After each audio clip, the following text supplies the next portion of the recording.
Good morning, students. In today's lecture of real-time systems, we are going to understand what are the various in earlier lectures we have discussed about clock-driven scheduling. What is clock-driven scheduling? Now, in today's lecture, we are going to understand what are the compulsion or condition for periodic tasks. Right? So, we are going to take assumption about periodic tasks, that what are the compulsory conditions that we have assumed in periodic class or periodic task that we are going to understand, right? So what is the first clause in the periodic task? The task should be periodic except for few aperiodic and sporadic, that we have already understood. Now we are going to understand what are the assumptions about the periodic task. See, a periodic task refers to a four tuples. A periodic task refers to a four tuples. Sorry, T-U-P-L-E. Four tuples. What are those four tuples? Psi, Pi, Ei, and Di set. So any periodic task always have these four tuples. What are those four tuples? That is psi, Pi, Ei, and Di. Now you will ask, ma'am, what is psi, what is Pi, what is Di? See, psi denotes, what does the psi denote? It denotes the phase of periodic task, right? Psi denotes phase of a periodic task. What does Pi denote? Pi denotes periods of periodic task. What does Pi denote? It denotes the period of periodic task. That is how many periods are there in a periodic task. That has been denoted by Pi. Then comes the Ei. Now what is Ei?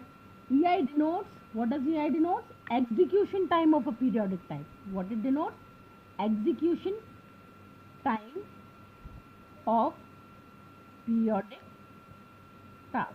See, any periodic task, when that periodic task is being executed, is being denoted by Ei. So Ei here denotes execution time which is being taken to execute that periodic task is being denoted by Ei. Clear?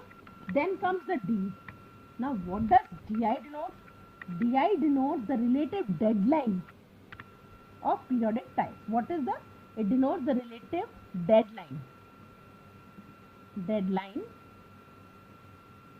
of periodic task, right? So these are the four tuples that we assume that refers a periodic task. We are going to use it frequently in the periodic task, that is psi, Pi, Ei, Di. Psi denotes periodic task, Pi denotes the period of the periodic task, Ei denotes the execution type of the periodic task, and Di denotes the relative deadline of periodic task, right? This is clear? Any confusion? Okay, fine, let's move forward.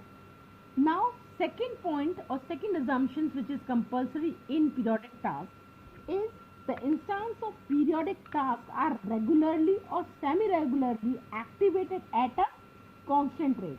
See, whatever the periodic task, whatever the instance of periodic task is being provided, it always get activated. It is always getting activated at a constant rate on regular basis or semi-regular basis, but the condition is there, it do get activated. So you can write it down. What you can write? The instance of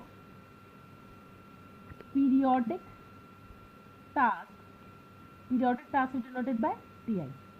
Periodic tasks are regularly or semi-regularly. See, understand, regularly or semi-regularly activated at a constant rate. At a constant rate.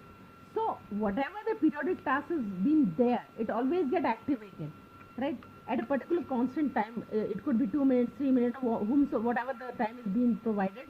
So it gets activated at constant rate, either regularly or semi-regularly, but it will be activated, right? So this is clear, this point is clear.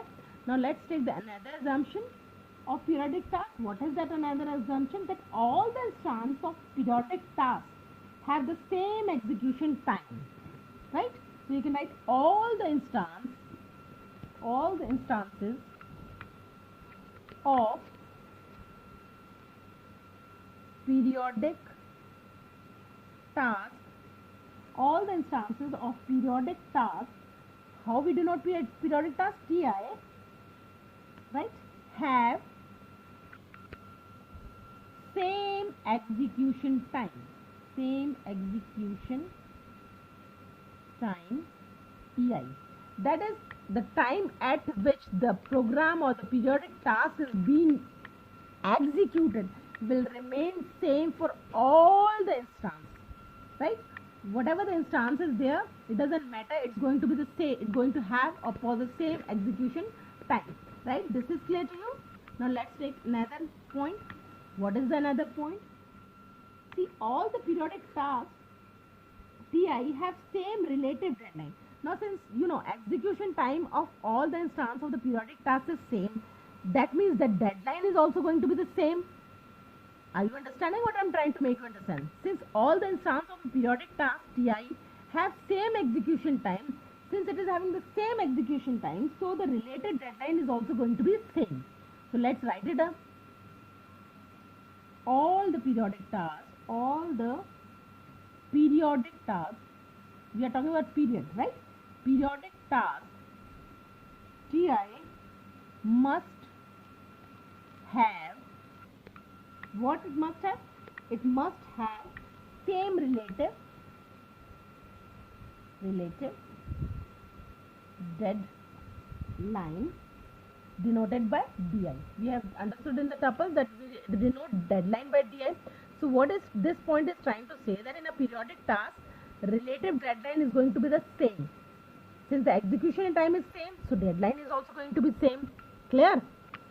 Now next thing, all the periodic task scheduling, there is no precedence relations or no resource constraints. See, there is no precedence relation and no resource constant.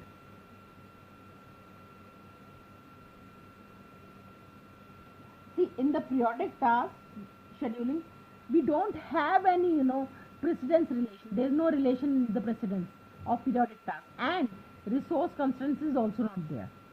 Clear? Nothing to understand in this point. Now let's take the 6th point.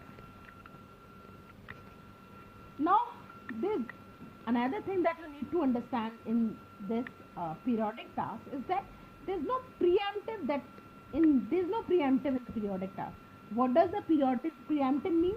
It means that no task is suspend itself. No task is having the capacity to suspend itself, to pause itself, right? It does not have any preemption. So you can write it down. There is no preemption. What does it? There is no preemption in periodic task. That means, what does it mean? That is, no task can suspend itself.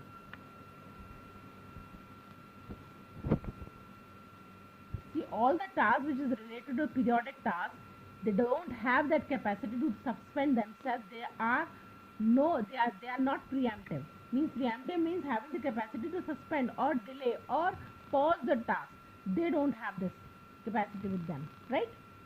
Now 7th point. What is going to be the 7th point? See, the overhead of the scheduling assumed to be 0. Always the overhead of the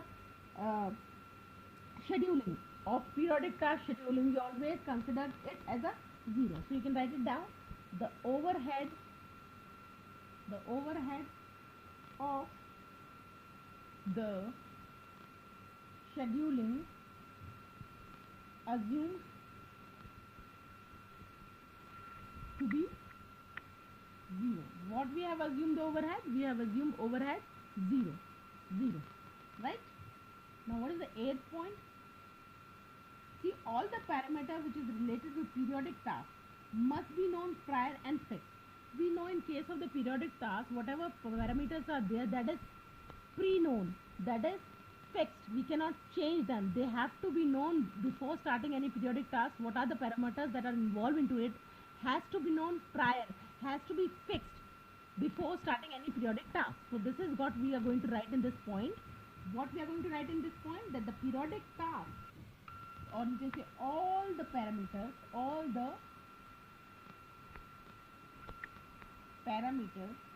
related to, which is having relation related to periodic task must be known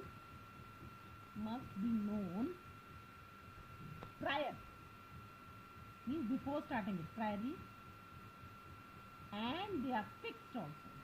So all the parameters, whenever we start the periodic task, all the parameter that is being used in it, all the parameter that is associated with it should be known prior, and it has to be fixed, right? Now let's take an example.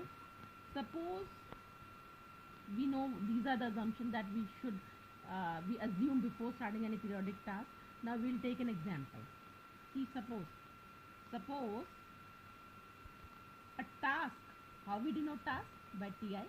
So a task Ti consists, now these are the 4 tuples which is been provided to us. 2, 8, 5, 7 is a periodic. It consists, so these are the 4 tuples. What these 4 tuples are going to be? First tuple is psi, that is psi is equals to, psi denotes phase, so phase is 2. Then comes the Pi. Pi is what? What does the period? So how many periods this periodic task is going to have? It is going to be 8. Then Ei. What does the Ei denote? Execution time. So what is going to be the execution time? 5. Then Di. Di denotes deadline. So what is the deadline to finish it? That is 7. So these are the tuples of periodic task. See, suppose there is an example. One more thing that you need to understand is that, suppose in these, out of these 3 tuples, only 3 tuples is provided. Suppose 3, 10, 6. Now how you are going to take? We need 4 tuples in order to start any periodic task, but here it is only 3 periodic task tuples listed to us. So what is going to be? We are going to take the phase as a 0. Phase is going to be 0, right? And Pi is going to be 10. Ei is going to be, execution time is going to be 3, and deadline is going to be 6. So when only 3 tuples is being provided to us, we take phase as a 0. Suppose instead of 3 tuples, only 2 tuples is provided to us. Suppose 10 and 3. Now what we are going to do? Now what is going to be the solution? We know the psi, that is phase, will take 0, right? Then Pi, what is Pi? Periods, number of periods. This will take 10. Then 3. What is 3? Then suppose Ei, execution time. Execution we are going to take 3. So only 10 and 3 is been provided to us. Only 2 tuples, 10 and 3 is provided to, and we have 4 tuples, we need deadline also. So what is going to be deadline and what is going to psi? Phase we have taken 0. Whenever phase is not provided, we always take it to be 0. Now only 2 tuples are provided to us, that is 10 and 3. So out of 10 and 3, first phase is going to be 0, then period is going to be 10, then execution time is going to 3. Now deadline is equivalent when the, when deadline is not provided to us, then we take deadline is equivalent to the period. So it's going to be 10. Clear? Now this is all for today's lecture. Thank you for watching this video.